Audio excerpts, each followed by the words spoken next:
오늘 저희는 예수께 가는 길 제3장을 계속해서 공부하겠습니다. 제3장입니다. 제3장은 회개죠. 먼저 본문을 읽겠습니다. 회개의 참뜻을 이해하지 못하는 자들이 많다. 많은 사람들은 저희의 악행이 저희 자신에게 고통을 미치게 할까 두려워 저희가 범죄한 것을 후회하고 혹은 외모적 변화를 나타내기도 한다. 무슨 말인가요? 자기가 악을 범했습니다. 그런데 이걸 진정한 회개로 들어가지 못하고 고통이 그 죄의 결과가 나에게 미칠까 두려워해서 그리고 후회를 하고 어떤 문제가 생기지 않을까, 내 개인에게 어떤 문제가 생기지 않을까 염려한다고 했습니다. 이것은 회개가 아니라는 것이죠. 이것은 후회이지 회개는 아니다는 것을 지금 말하는 것입니다.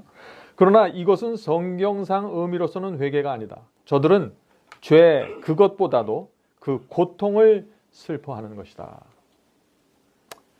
회개는 후회가 아니라고 했습니다. 회개는 내가 범한 그 죄 자체를 슬퍼하는 것이에요. 또 후회는 죄 때문에 생기는 피해와 결과를 슬퍼하는 것입니다. 슬퍼하는 것처럼 보이는 것은 똑같아요. 그러나 회개는 죄 자체를 슬퍼하는 것이고, 회개는 죄로 생긴 문제, 내가 어떤 피해를 볼까, 내가 어떤 손해를 볼까, 나에게 어떤 문제가 생길까 하는 것을 염려하는 마음으로 슬퍼한다 하는 것입니다. 두 개가 전혀 다르죠. 근데 많은 분들이 이 회개할 때 죄 자체를 슬퍼하는 대신에 죄 때문에 자기가 받아야 될 고통을 후회하고 슬퍼합니다. 내가 어떤 망신을 당하지 않을까, 내 명예가 손상되지 않을까, 이것을 걱정하는 것이에요. 그렇게 이제 죄를 짓고 회개가 아니라 이런 식으로 후회를 하게 되면 기도도 달라져요. 이 사람의 마음속에서는 회개한다고 기도하는데 그 기도의 내용을 보면 전부 후회예요. 예? 어떻게 기도가 될까요? 용서해 달라는 말은 짧게 하고, 예? 뭐가 길어집니까? 피해가 생기지 않게 막아달라는 얘기만 하게 되는 거예요. 여러분들 기도를 잘 생각해 보세요. 내가 죄를 범했을 때 내 기도의 내용이 어떻게 흘러가고 있는가. 진짜 회개로 들어가면은요, 피해를 생각하지 않게 되는 것 같아요. 이 죄 때문에 고통스러워하는 것입니다. 왜 그럴까요? 왜 진짜 회개로 들어가면 이 죄 자체에 매달려서 그것 때문에 슬퍼하고 고통스럽게 생각할까요? 왜냐하면은 모든 죄는 하나님을 향해서 이루어지기 때문입니다. 이거 굉장히 중요한 사상입니다. 예? 중요한 사상이에요. 그래서 조금 더 얘기를 하면은 죄를 짓고 나서 그것으로 인한 결과와 피해와 손해 때문에 슬퍼하고 고통스러워하면은요, 기도의 내용도 달라질 뿐만 아니라 문제가 생기는데 어떤 문제가 생기냐면 죄가 내 마음속에서만 이루어지고 피해가 안 생기잖아요. 그럼 기도하지 않게 돼요, 자꾸. 왜? 피해가 안 생겼으니까. 손해가 안 생겼어요. 내 명예가 전혀 문제가 되지 않아요. 남들이 내가 죄를 범한 사실에 대해서 전혀 몰라요. 그럼 내가 기도를 잘 안 하게 돼요. 그래서 이 회개를 하고 죄를 고백하고 기도할 때 이게 정확하게 초점을 맞춰주지 않으면은 그리스도인의 경험이 이상하게 흘러갈 수 있다는 것입니다. 나는 회개를 했다고 생각하는데 전혀 아니에요, 그게. 그래서 모든 죄는 하나님을 향해서 이루어지는 것입니다. 그래서 다윗이 밧세바라는 여인과 간음을 했잖아요. 그리고 백성들을 속이고 밧세바의 남편을 속이고 모든 관료들을 속였잖아요. 그런데 이 다윗이 기도할 때 그것을 보면은요, 뭐라고 했습니까? 내가 하나님께만 죄를 범했다 그랬어요. 내가 밧세바에게 죄를 범했다 그러지 않고 내가 백성들을 속였다고 말하지 않았어요. 시편 51편 4편에 이렇게 되어 있습니다. 내가 주께만 범죄하여 주의 목전에 악을 행하였사오니. 이 말을 우리가 어떻게 이해해야 될까요? 다윗의 이 기도를. 왜 다윗의 죄가 하나님께만 범죄했다고 말하는 것일까요? 왜냐하면 이 죄라는 것은요, 하나님의 음성과 성령의 호소를 거절하지 않으면 죄를 범할 수가 없어요. 그렇잖아요. 그거를 뭉개고 짓밟아야만 죄까지 갈 수 있는 것이에요. 하나님과 성령을 대적해야만 죄가 이루어지는 것입니다. 그래서 기도가 하나님께 초점을 맞춰서 이루어져야 된다는 것이죠. 또 죄를 범했을 경우에 그 죄에 대한 대가도 내가 지불하지 않아요. 죄를 내가 범했어도 그 죄에 대한 대가를 제가 지불할 수 있는 것이 아무것도 없어요. 왜냐하면 죄의 용서는 누구를 통해서만 이루어져요? 예수 그리스도의 죽음을 통해서만 이루어지는 거 아니에요. 네? 구약 시대도 죄는 내가 졌는데 누가 죽어요? 양이 죽잖아요. 철저하게 이것은 하나님께 속한 문제예요. 네? 하나님께서 내 대신 죽어 주어야 되는 거예요. 그래서 다윗이 내가 죽게만 범죄하여 라고 얘기했던 것입니다. 그러므로 우리가 이것을 마음속에 철저하게 갖게 되면은요, 기도가 달라지게 됩니다. 결국에는 회개할 때 정확한 초점을 갖고 주님께 나갈 수 있게 되는 것이에요. 네? 죄는 하나님을 대적하여 이루어집니다. 그렇게 우리가 마음속에 이 회개에 대한 진리가 새겨져야만 우리가 회개의 기도가 깊어지게 되고 정확한 목적을 갖고 참된 회개의 경험으로 나가게 된다는 것입니다. 자, 죄는 하나님을 향해 범하는 것입니다. 또 죄를 범하는 즉시 지옥의 정죄를 받게 됩니다. 네? 그런데 사람들은 죄를 범하면서도 두려워하지 않잖아요. 하나님을 향해서 대적해서 죄를 범했고 또 죄를 지은 모든 그 대가는 하나님께서만 지불하는 거고 나에게는 지옥의 정죄가 올려지는 거예요. 그런데 사람들이 죄를 범하고 두려워하잖아요. 왜 그럴까요? 왜냐하면 죄가 뭔지 몰라서 그런 거예요. 이게 하나님께 죄를 범한다는 이게 도대체 뭔지 모르기 때문에 그냥 막 넘어가는 거예요. 막 아무 생각 없이.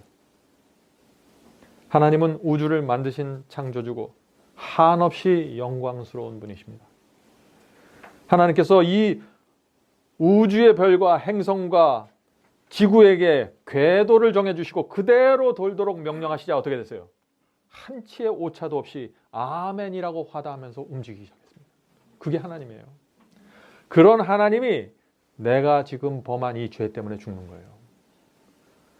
이것이 마음속에 깊이 새겨져야 돼요.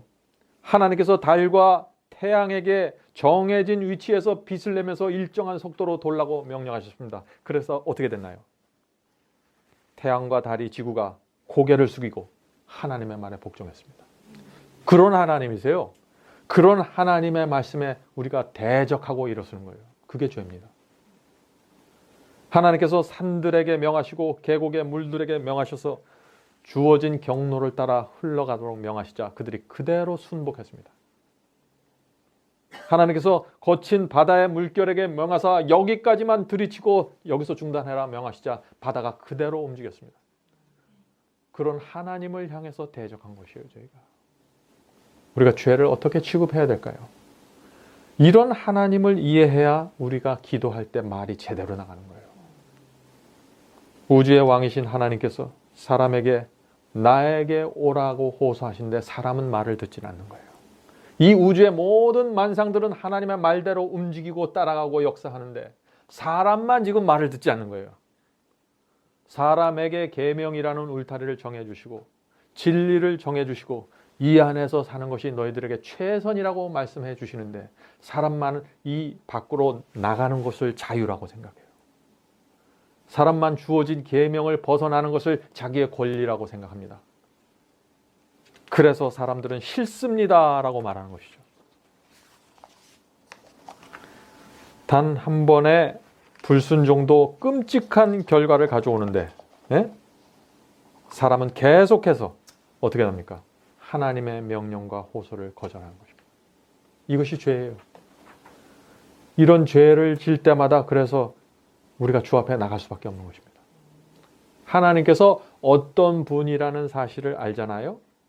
그럼 우리가 죄를 짓는 즉시 하나님께 갈 수밖에 없는 것이에요. 왜냐하면 이 죄에 대한 모든 책임을 져실 수 있는 분은 이 우주 안에 한 분밖에 없으니까. 죄란 단순히 그냥 하나님을 거절하는 것이 아닙니다. 내가 죄를 범할 때는 성령의 음성을 거절하는 것이고 하나님의 진리를 거절하는 것이고 그분의 뜻을 거절하는 것인데 그것은 다시 말해서 뭐냐면은 하나님을 떠나서 사탄의 편에 서는 것이에요.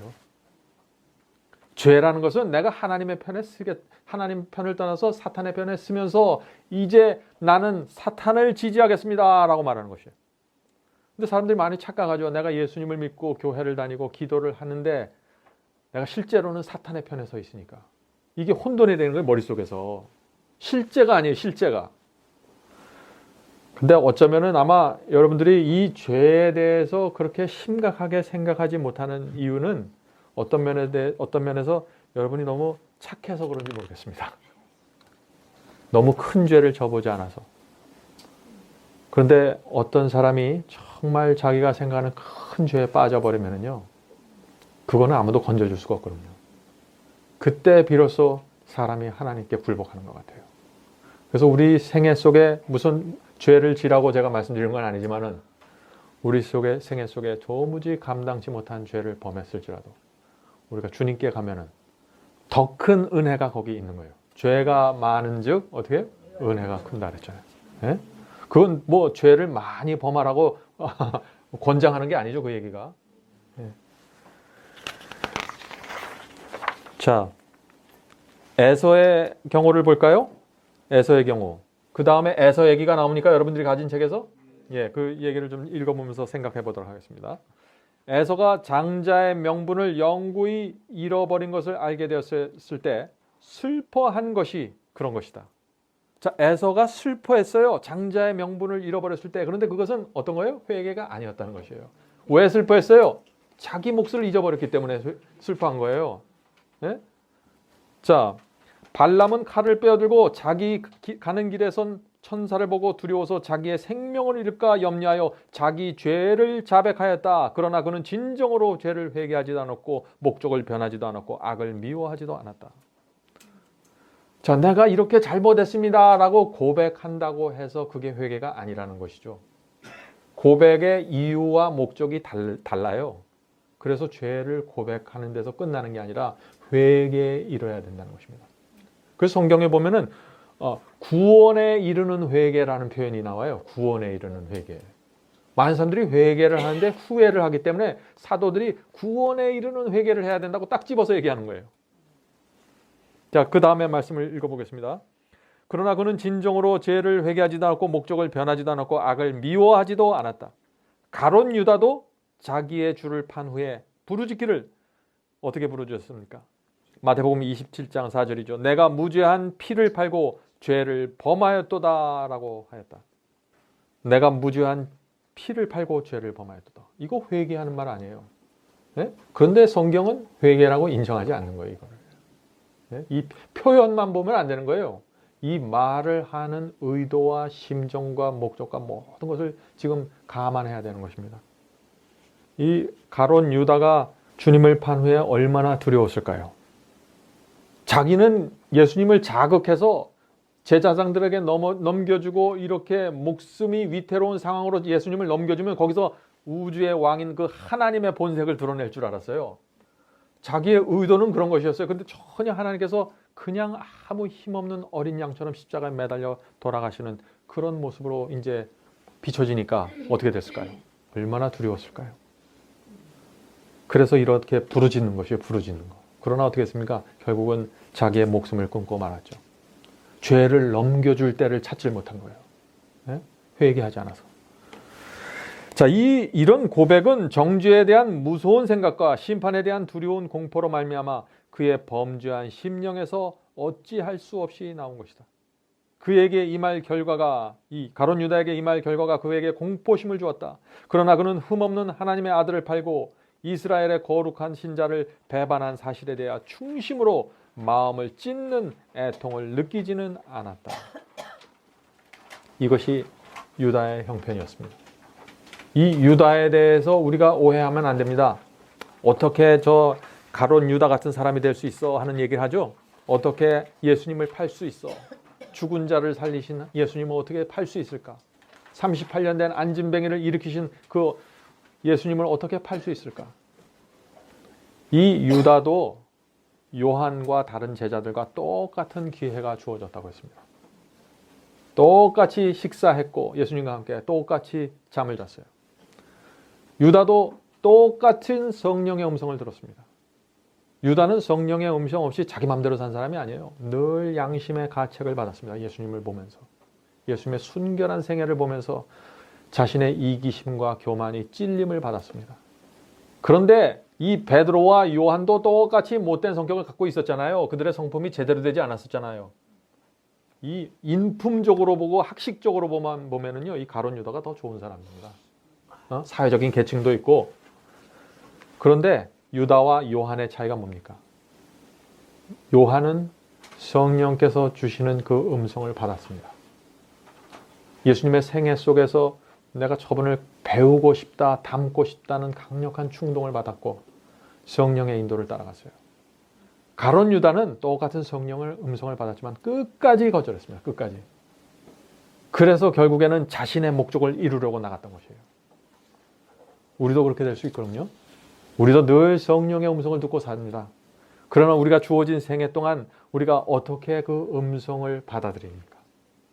어떤 사람들은 자기가 죽는 순간까지 끝까지 그 음성에 저항하고 거절하는 사람들이 있죠. 끝까지 어떤 진리는 거절하는 사람들이 있습니다. 끝까지 어떤 빛은 거절하고 어떤 음성은 거절하는 사람들이 있어요. 그렇게 하면 안 된다는 것이에요. 그게 가룟 유다가 걸어갔던 길입니다. 자, 계속해서 읽겠습니다. 바로가 하나님의 형벌로 재앙을 당할 때 형벌을 더 받지 않게 하여 자기 죄를 자복하였으나 그 재앙이 그치자마자 다시 하나님을 거역한다. 이것들은 다 죄의 결과를 두려워한 것뿐이요 죄의 그것을 슬퍼한 것이 아니다. 이 바로의 모습 여러분들 아시죠? 예? 형벌이 일어나고 재앙이 왔을 땐 무서워서 떨었습니다. 예? 죄를 잘못했어요. 하나님의 존재를 인정했어요. 그러나 그 재앙이 사라지면 다시 그 목이 곧아지고 마음이 강팍해져서 다시 하나님께 대적하는 모습으로 돌아가는 것이에요. 이것이 많은 경우에 죄인의 모습이에요. 이것이 극단적으로 나오는 경우가 어떤 경우입니까? 이 바로는 재앙에 대해서, 기적적인 재앙에 대해서 이런 반응을 나타냈는데 오늘 그리스도를 재림을 기다리는 분들 가운데도 이런 반응이 나타날 수 있어요. 어떤 반응인가요? 예수님의 재림의 징조가 나타났을 때는 어떻게 돼요? 마음을 두렵게 하고 하나님께 나아가고 회개를 하고 재산을 하나님께 바치고 이런 일들이 생깁니다. 예? 근데 징조가 어떻게 돼요? 매번 일어나지 않잖아요. 일주일에 한 번씩 일어나지 않잖아요. 1년에 한 번, 어떤 때는 2년에 한 번. 아기가 산모에게, 잉태된 산모에게 나오는 것처럼 때에 따라서 주기적으로 오는 거거든요. 재림의 징조가. 그러니까 재림의 징조가 나타났을 때는 회개하는 것처럼 보이고 슬퍼하는 것처럼 보이고 하나님께 나가는 것처럼 보이지만 징조가 사라지고 다시 평안한 때가 오면 어떻게 돼요? 다시 마음의 끈을 풀어버리고 다시 세상으로 돌아가는 것입니다. 그리고 또 징조가 나타나면 어떻게 해요? 다시 또 울면서 돌아오는 거예요. 바로의 모습이에요. 바로. 그런 사람들은 자신이 초점을 맞추고 있는 복음에 문제가 있는 사람들이에요. 징조에 초점을 맞추고 있거나 뭔가 다른 데에 초점이 맞춰져 있는 거예요. 그리스도의 십자가 앞에 나가서 그 진리에 철저하게 굴복하는 그 순수한 경험이 없으면 자꾸 그 경험 이외의 것에서 어떤 뜨거움을 찾으려고 해요. 징조가 나타나야 내 뜨거움이 다시 회복되잖아 라고 생각하는 사람들이 있죠. 잘못된 것입니다. 징조는 하나님께서 우리에게 뜨거움을 회복하라고 주시는 게 아니에요. 지금 내가 얼만큼 가까이 왔으니까 조심해라. 너의 삶을 어떻게 끌어가야 된다. 지치지 마라. 하나님께서 징조를 주시는 의도와 목적이 있는 것입니다. 자, 계속해서 읽겠습니다. 그러나 사람의 마음이 하나님의 신의 성령의 가마에 순복할 때에는 양심이 각성되어 죄인은 하늘과 땅에 있는 하나님의 정부의 기초가 되는 하나님의 신성한 율법의 깊은 뜻과 신성성을 얼마만큼 깨닫게 될 것이다. 요한복음 1장 9절의 말씀이죠. 세상에 와서 각 사람에게 비추는 빛이 심령의 구석구석을 비추어 암흑 가운데 감추인 것을 그들이 드러나게 된다.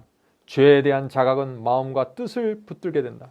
죄는 여호와의 의를 깨닫고 자기 자신의 죄악과 불결함을 가지고 사람의 마음속을 살피는 자 앞에 나아가기를 두려워하게 된다. 성령께서 우리에게 오시면은 우리의 양심이 각성이 되고 내가 하나님의 말씀과 계명에 얼마나 벗어나 있는지 깨닫게 되는 것이죠. 그래서 우리의 양심이요. 하나님께서 계명을 주신 이유가 무엇일까요? 계명을 주신 이유. 계명은 아주 단순해요. 부모를 공경하라, 우상을 섬기지 마라, 만들거나 섬기지 말라. 다 아주 단순한 형태로 주어졌습니다. 왜 계명을 주셨냐면요, 계명이 없으면은 죄가 뭔지를 몰라요. 내가 죄를 범해도 그냥 합리화해버려요. 난 이렇기 때문에 이렇게 할 수밖에 없어. 자꾸 그렇게 생각하는 거예요. 저 사람이 나를 공격했으니까 난 반박할 수밖에 없어. 이렇게 자꾸 내 자신을 합리화해가는 거예요. 그래서 그렇게 하지 못하도록, 죄인이 그렇게 하지 못하도록 딱 계명을 주신 것이에요. 그래서 그 계명은 내 감정과 내 의도와 목적이 계명을 벗어나 있으면은요, 이게 도대체 무슨 문제인지 내가 하나님께 나가서 이거를 따져보아야 되는 것입니다. 성령의 음성을 통해서, 말씀을 통해서. 근데 계명을 젖혀놓잖아요. 그 다음부터는 다 합리화하게 됐어요. 내가 가지고 있는 감정, 내가 세운 계획, 모든 것이 합리화됩니다. 이 선교 사업을 할 때도 마찬가지입니다. 선교 사업을 할 때도 선교 사업이야말로 합리화할 수 있는 모든 조건이 다 들어와 있어요. 예?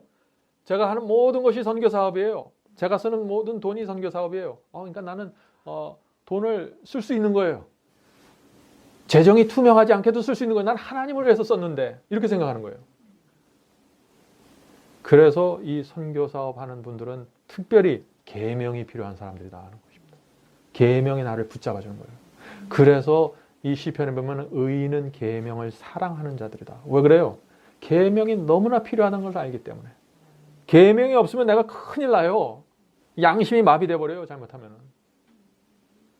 오늘날 기독교에서 이 계명에 대해서 오해가 있어서 자꾸 계명을 이상하게 무시하고 버리려고 하는데, 그것은 하나님의 마음을 이해하지 못하는 것입니다. 그리스도의 신앙에 정말 어디로 가야 되는지를 잃어버린 것이죠.